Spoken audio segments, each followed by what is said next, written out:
فرقة عسكرية دينية خرجت من قلب الحروب الصليبية ووصلت شهرتها من ساحة القتال لعالم السياسة والسلطة والمال. ولكن يا ترى هم كانوا فعلا مسيحيين ولا الدين كان مجرد ستار؟ وهل هم انتهوا فعلا ولا لسه موجودين تحت اسم مختلف؟ وليه الكنيسة نفسها اتهمتهم بالهرطقة وعبادة رأس غامض اسمه بافوميت؟ وليه طقوسهم السرية كان فيها ممارسات جنسية منحرفة؟ أسرار أشهر منظمة نشأت في العالم المسيحي، فرسان الهيكل.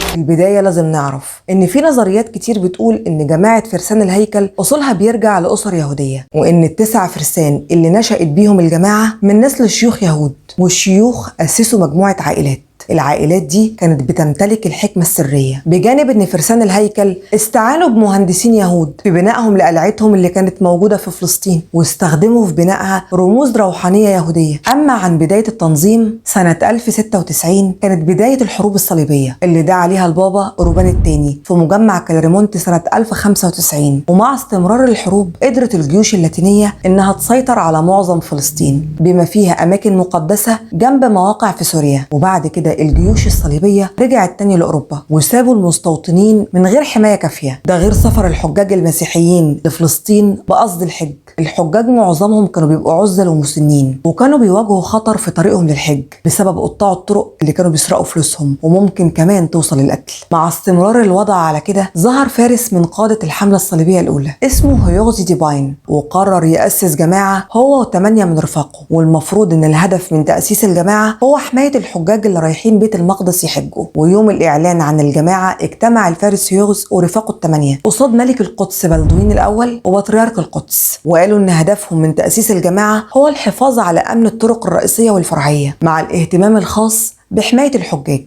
وتم الإعلان فعلا عن تأسيس الجماعة سنة 1118، وكانت معروفة باسم فرسان هيكل سليمان الفقراء. والسؤال هنا، لو الجماعة دي مسيحية فعلا ليه اسمهم فرسان الهيكل؟ والمعروف ان الهيكل اللي مهتم بيه اليهود مش المسيحيين. مش غريبة دي، واتقال ان سبب الاسم هو ان المقر بتاعهم كان قريب من التل اللي فيه اثار هيكل سليمان. هيكل سليمان اللي مش موجود اصلا. اللي هتستغربوا له اكتر بقى ان الجماعة دي في البداية اظهروا زهد وتقشف غير طبيعي، يعني كانوا بيفتخروا انهم مش بيبدلوا هدومهم غير لما تدوب او تتقطع من سيوف الاعداء. وفي أختامهم الرسمية بيظهر إن الفارسين منهم بيركبوا على حصان واحد، يعني اللي ظاهر عليهم إنهم كانوا فقراء جدا. ومن المواقف الغريبة عن الجماعة دي إنهم فضلوا لمدة 9 سنين يرفضوا انضمام أي فارس جديد ليهم. 9 سنين شغالين لوحدهم في تأمين كل طرق الأراضي المقدسة. ودي من الحاجات اللي خلت بعض المؤرخين يشككوا إنهم أصلا كان هدفهم تأمين طرق الحج والحجاج، وإن كان في أهداف تانية غير معلنة، خصوصا إن كان في غموض حوالين نشاطهم في الأيام الأولى ليهم. ولما بدأوا يقبلوا انضمام فرسان جدد كان ليهم شروط صارمة، زي إنهم يطيعوا سيدهم مهما كانت الظروف وبدون أي نقاش. وفكرة الانسحاب من أرض المعركة فكرة مرفوضة تماما طول ما رايتهم مرفوعة. والحالة الوحيدة اللي مسموح فيها بالانسحاب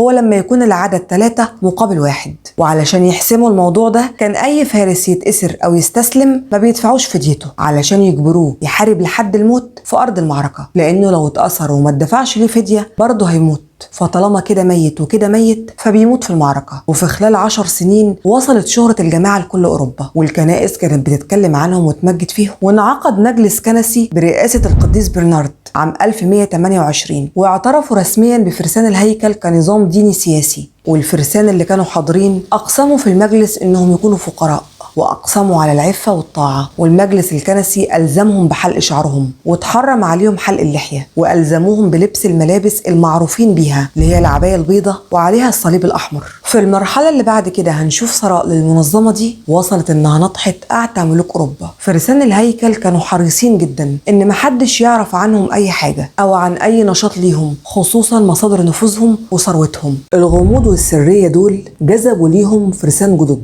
اللي كانوا بينضموا للجماعة بأعداد كبيرة. وكان شرط من شروط الموافقة على انضمامهم هو إنهم يتنازلوا للجماعة عن كل أملاكهم. وبسبب الشرط ده قدر التنظيم إنه يضم ليه فلوس وأراضي وعقارات ضخمة وصلت لقرى كاملة. ده غير التبرعات اللي كانت بتروح ليهم من كل مكان في أوروبا. الناس في الغرب سمعوا عن مجموعة من الفرسان الشجعان اللي واهبين نفسهم لخدمة الرب وحماية الحجاج، فقرروا المساعدة بالتبرع ليهم. وكانت التبرعات بتروح ليهم برضو على شكل فلوس وأراضي وأملاك ليها عائد مادي، زي زي مصانع الغزل والخمرة والمزارع. طبعا دلوقتي هيكون في تساؤل، معقول كل الثروة اللي كانت عندهم من التبرعات بس؟ والإجابة أكيد لأ، برغم ان التبرعات كانت كبيرة جدا وتعمل فعلا ثروة هائلة، ولكن ما كانتش هي المصدر الوحيد.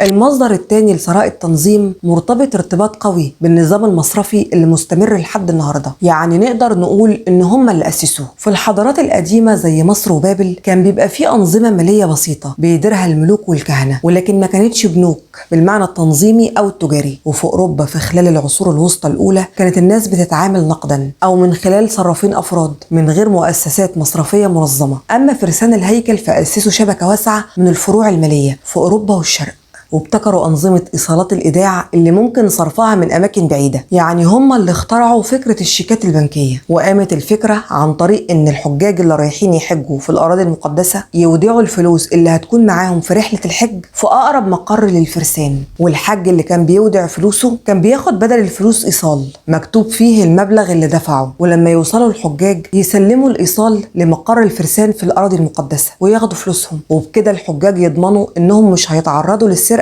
أثناء الطريق. وفي نفس الوقت بياخد الفرسان رسوم على الخدمة، وكانوا بيقرضوا الحكومات والأفراد، وأقرضوا ملوك أوروبا زي هنري الثالث ملك إنجلترا ولويس التاسع ملك فرنسا، وطبعا كانت قروض ربوية، وكانوا بيوفروا الحماية للأموال. فهم كده عملوا أول نموذج للبنك. والمعروف تاريخيا إن اليهود هم اللي بيتميزوا بالأنشطة المالية والمصرفية في أوروبا في العصور الوسطى، ومن سياستهم السيطرة على اقتصاد الدول وحكومتها. وهم فعلا وصلوا إنهم أقرضوا ملوك أوروبا، بالإضافة إن الكنيسة الكاثوليكية كانت محرمة على المسيحيين إقراض الناس بفايدة اللي هو الربا، لكن اليهود ما كانوش ملزمين بقوانين الكنيسة فاشتغلوا في القروض وأداروا الأموال. فإزاي منظمة مسيحية مفروض إنها متدينة تخالف الكنيسة؟ يبقى ما كانوش مسيحيين. والغريب إنهم برغم إنهم كانوا بيتصرفوا عكس تعاليم الكنيسة ادتهم الحق في تكوين كنائسهم وكهنوتهم الخاص، وبما إنهم رجال البابا المخلصين فكانوا معفين من الضرائب، وبكده بقوا أقوى مؤسسة في أوروبا بعد الكنيسة. يعني بقوا مستقلين كليا عن الملوك والأمراء،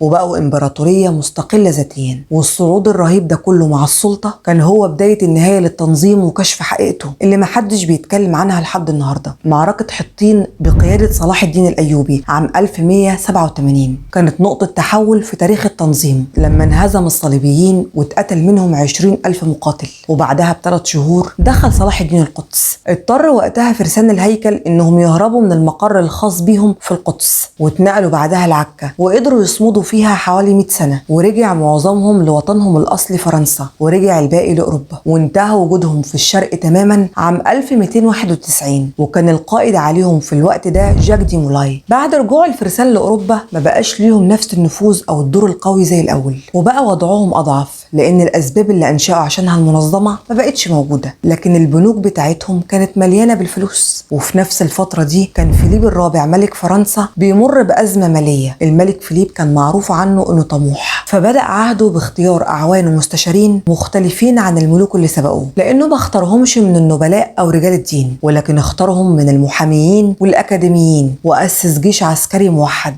بعد ما كان لكل إقطاع الجند الخاص بيه. وبسبب طموحه قرر يمد نفوذه السياسي لخارج بلاده ويفرض سيطرته على أوروبا كلها. وقامت الحرب فعلا بين فرنسا وانجلترا عام 1294. في التوقيت ده كانت الحروب شكلها وطبيعتها اتغيرت، وبقت أكتر تقدم في التكنولوجيا، وده بيخلي الحرب أكتر تكلفة. وعلشان يقدر يمول الحرب فرض الضرايب وخفض قيمة العملة. فقامت الاحتجاجات والشعب صار عليه سنة 1306. وكانت من ضمن الجهات اللي فيليب خد منها قروض علشان يمول الحرب تنظيم الفرسان، وكان قصاد إقراضهم ليه إنه يضمن ليهم حقوقهم، وإن القضاء الملكي ما يقومش باحتجاز ممتلكاتهم. الملك فيليب والتنظيم كانوا على علاقة قوية ببعض، وقبل الثورة عليه بسنة يعني سنة 1305 طلب الملك فيليب الانضمام للتنظيم وانه هيتنازل عن العرش لابنه. لكن التنظيم فهم ان طلب فيليب مش من باب الزهد في الحكم، لان من الطبيعي في حال انضمامه للتنظيم هيبقى هو الرئيس، ووقتها هيقدر ياخد من ثروات التنظيم زي ما هو عايز. ده غير سيطرته على الاراضي الواسعه الخاصه بالتنظيم في كل انحاء اوروبا. طبعا الفرسان رفضوا طلب فيليب، فبدا يفكر في القضاء عليهم، وجات للملك فيليب الفرصه على طبق من ذهب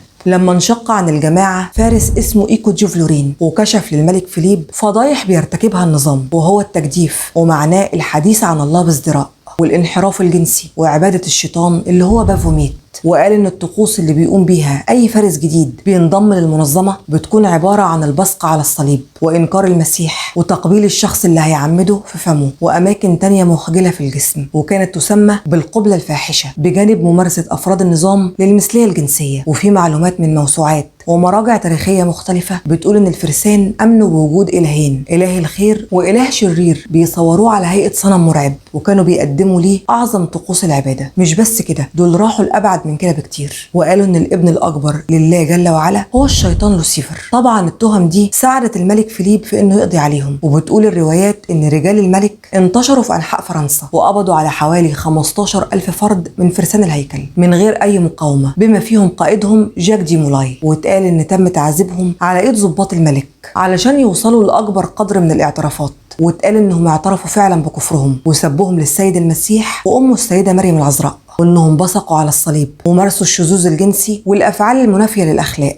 وبدأت المحاكمة فعليا يوم 13 أكتوبر سنة 1307، واستمرت التحقيقات والمحاكمات الكنسية والمدنية ضدهم حوالي 7 سنين. وفي مارس سنة 1314 تم إعدام آخر قادة الفرسان، وكان أولهم جاك دي مولاي، والإعدام كان بالحرق حيا. أما بقى بالنسبة لعلاقة فرسان الهيكل بالماسونية، بعد تفكيك فرسان الهيكل مجموعة من الفرسان قدروا يهربوا لاسكتلندا والبرتغال واستمروا في نشاطهم السري، واللي بيأكد إن الماسونية امتداد لفرسان الهيكل. الرموز المشتركة بينهم زي الزاوية والبرجل والعين والهيكل، وفرسان الهيكل كان عندهم نظام هرمي سري محكم زي الماسونية. وفي القرن ال18 بعض الماسونيين نفسهم اتبنوا فكرة انهم امتداد لفرسان الهيكل، وبعض المحافل اسمها كان على اسم المنظمة زي محفل فرسان الهيكل الماسوني. يعني فرسان الهيكل لا كانوا مسيحيين ولا كان هدفهم حماية الحجاج والطرق المقدسة. ما تنسوش السبسكرايب واللايك.